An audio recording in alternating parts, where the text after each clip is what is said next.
Shalom Bapak Ibu Jemaat, mari kita kembali merenungkan firman Tuhan, kita berdoa. Bapa di sorga, terima kasih buat hari ini kami mau merenungkan firman-Mu. Kiranya roh hikmat dan pengertian jadi bagian kami dalam nama Tuhan Yesus. Amin. Bapak Ibu, firman Tuhan kita terambil dari Yehezkiel 2 ayat 4 dan 5. Kepada keturunan inilah yang keras kepala dan tegar hati, aku mengutus engkau. Dan harus kau katakan kepada mereka, beginilah firman Tuhan Allah. Dan baik mereka mendengarkan atau tidak, sebab mereka adalah kaum pemberontak. Mereka akan mengetahui bahwa seorang nabi ada di tengah-tengah mereka.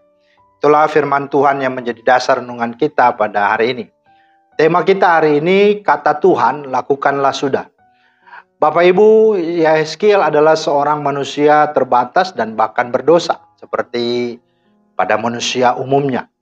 Allah mengingatkan hal itu kepadanya ketika memanggilnya dengan sebutan anak manusia. Ayat 1.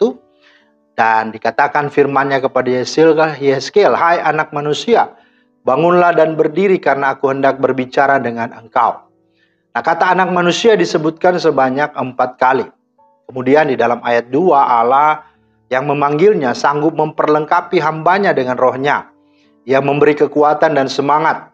Kemudian Tuhan memberitahukan kenyataan bahwa tempat dan orang-orang yang akan mendengarkannya adalah pemberontak yang terus mendurhaka terhadap Tuhan.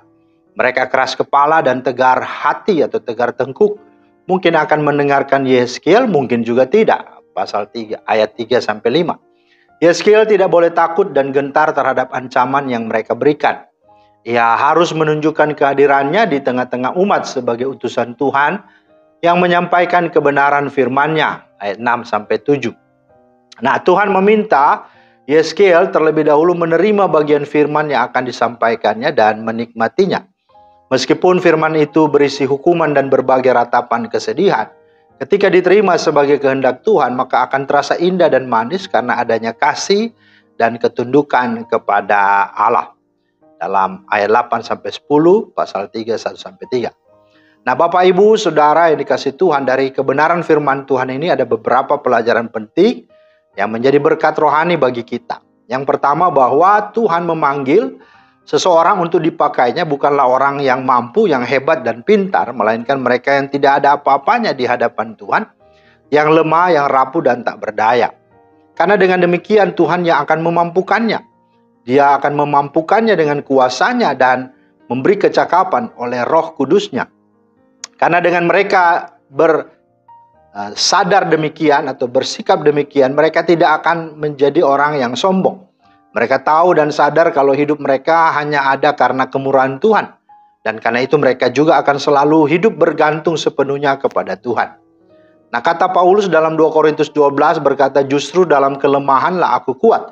Dan dalam kelemahan kuasa Allah itu sempurna di dalam aku. Artinya, kuasa Tuhan akan efektif dan powerful akan dialami oleh mereka-mereka yang hidupnya bergantung kepada Tuhan. Yang kedua, dari firman Tuhan ini bahwa yang harus dilakukan seorang hamba Tuhan adalah ketaatan kepada panggilan Tuhan. Kata Tuhan, lakukanlah sudah kepada siapapun, dimanapun dan apapun. Dalam bahasa Yehezkiel, baik mereka mendengar atau tidak mendengarkan, lakukanlah perintah Tuhan. Hal ini mengindikasikan bahwa yang pertama, yang punya pekerjaan Allah itu adalah Tuhan. Yang kedua, yang tahu siapa-siapa yang akan dituai, yang bertobat dan selamat adalah juga Tuhan. Dan yang berikut, bahwa yang menentukan baik, sukses, berhasil itu juga Tuhan. Dan yang tahu maksud serta tujuan perintah itu efektif hasilnya juga adalah Tuhan. Dan yang terakhir dikatakan, itu artinya bagian kita adalah taat sepenuhnya kepada Tuhan. Dan pelajaran ketiga yang menjadi pelajaran penting berharga dari firman Tuhan ini adalah, maka perlengkapilah dirimu dengan atau sesuai firman Tuhan. Hiduplah berpadanan dengan firman Tuhan. Kalau sekarang adalah dengan Injilnya, supaya kata Paulus, kamu tidak ditolak. Biarlah firman Tuhan ini akan terus menolong kita, memotivasi kita untuk tahu pada panggilannya. Tuhan memberkati. Amin. Terima kasih Tuhan atas firman-Mu. Kami bersyukur karena kami sudah mendengarkan dan merenungkan firman-Mu. Biarlah Roh Kudus memampukan kami untuk kami terus hidupi, menyadarinya sebagai bagian anugerah-Mu, tetapi sungguh-sungguh untuk dapat mempertanggungjawabkan atas berkat Tuhan, atas kehormatan, keistimewaan yang Tuhan beri sebagai hamba-hamba-Mu. Dalam nama Tuhan Yesus kami berdoa. Amin. Demikianlah firman Tuhan hari ini. Kiranya menjadi berkat, selamat beraktivitas. Tuhan Yesus memberkati. Shalom.